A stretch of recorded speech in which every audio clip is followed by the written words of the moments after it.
நம்ம வாசிக்கிறோம் 2 கொரிந்தியர் 12வது அதிகாரத்தில் கூட, அதாவது அப்போஸ்தலனாகிய பவுல் என்ன செய்யப்பட்டார்? 3வது வானம் வரைக்கும் என்ன செய்யப்பட்டார்? எடுத்துக்கொள்ளப்பட்டார். We read in 2 Corinthians chapter 12 that Apostle Paul was taken to the third heaven. It is mentioned in 2 Corinthians chapter 12 verse 2. அப்போஸ்தலனாகிய பவுல் 3ஆம் வானம் வரைக்கும் என்ன செய்யப்பட்டார்?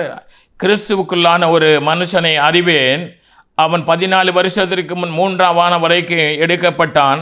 அவன் சரீரத்தில் இருந்தானோ சரீரத்திற்கு புறம்பாய் இருந்தானோ அதை அறியேன், தேவன் அறிவார்.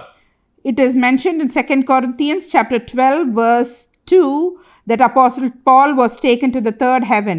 I know a man in Christ who 14 years ago was caught up to the third heaven, whether in the body or out of the body, I do not know, God knows. அந்த மனுஷன் பரதேசுக்கு எடுக்கப்பட்டு அந்த மனுஷர் பேசக்கூடாததும் வாக்கு கெட்டாததுமாகி வார்த்தைகளை கேட்டான் என்று அறிந்திருக்கிறேன். Third verse, and I know that this man was caught up into the paradise, whether in the body or out of the body, I do not know, God knows. இப்போ வானங்கள் என்று சொல்லப்பட்டிருக்கிறபடியினாலே, which means heavens, it is mentioned. கர்த்தருடைய நாள், தேவன் வருகிற நாள், அதாவது இந்த 6வது முத்திரை உடைக்கப்படுகிற வேளையிலே வானங்கள் மடமடவென்று என்ன செய்யுமா? அகண்டு போகும். இப்பொழுது இருக்கிற சூரியனில் இருந்து அந்த வெப்பமானது நேரடியாக என்ன செய்ய போகிறது? பூமியை என்ன செய்ய போகிறது? தாக்கப் போகிறது. அப்படி நேரடியாக பூமியை தாக்குமே ஆனால் ஒருவராலும் அதை என்ன செய்ய முடியாது? சகித்து கொள்ள முடியாது.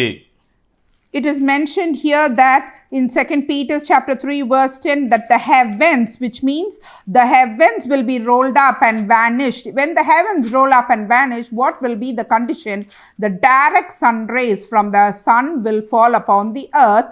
When it comes upon the earth, on the people, no one can withstand such sunlight. இதைத்தான் சோலார் சுனாமி என்று என்ன செய்கிறாங்க, சொல்லுகிறாங்க. This is what is called as solar storm. இது வறுமையானால் மனிதர்கள்லாம் வெந்து உருகி, எனது பூதங்கள் வெந்து உருகி போகும் என்று பேதுருவில் சொல்லப்பட்டது போல பூமியில் உள்ளவைகள் எல்லாம் எரிந்து சாம்பலாய் போய்விடும். If this solar storm occurs, what will be the condition of the people? The people will all be vanished, they will be burned up and they will melt. The whole heavenly bodies as well as the earth will be burned up. ஏசாயா தீர்க்கதரிசி 34வது அதிகாரத்தில் 9வது வசனம் இப்படியாக சொல்லுங்க, அதன் ஆறுகள் பிசினாகவும் அதன் மண்கள் கந்தகமாகவும் மாறி அதன் நிலம் எரிகிற கீழை போலாகும். In Isaiah chapter 34 verse 9 it is mentioned, and the streams of Edom shall be turned into pitch and the soil into sulfur, her land shall become burning pitch. இரவும் பகலும் அது அவியாது, அதன் புகை என்றென்றைக்கும் எழும்பும், தலைமுறை தலைமுறையாக அது பாலாயிருக்கும், சதா காலமாக அதை ஒருவனும் கடந்து போவதில்லை. Night and day it shall not be quenched, its smoke shall go up forever. From generation to generation it shall lie waste, none shall pass through it forever and ever. இது கர்த்தர் பழிவாங்கு நாள். This is the day when the Lord take vengeance.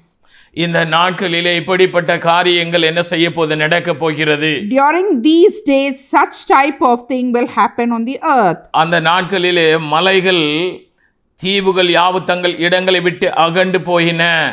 Those days what will happen? The mountains and the rocks will move from its place. நம்ம பார்க்கிறோம் மலைகள் தீவுகள், அதாவது இன்னைக்கு என்ன அப்படின்னா சில சுனாமிகள் வருவது நிமித்தமாக தீவுகள் தான் இருந்த இடத்தை விட்டு என்ன செய்திடும்? மறைந்து போய்விடும், அகண்டு போய்விடும்.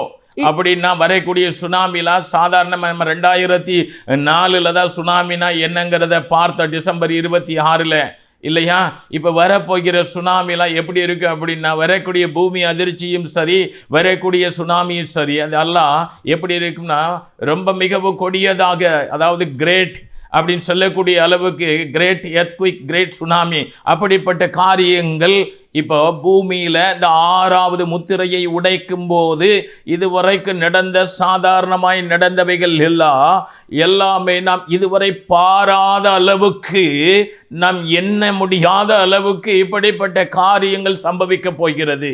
It is mentioned in Revelation 6 verse 14 that every mountain and island will be removed from its place. All this will happen only when the sixth seal is opened. So when the day of the Lord comes, that these things will happen on the earth only when the tsunami occurs, the island will be removed from its place and the mountain will vanish. So the upcoming years, such tsunami and great tsunami and such earthquake, that is great earthquake, will occur, which we haven't witnessed in our whole lifetime.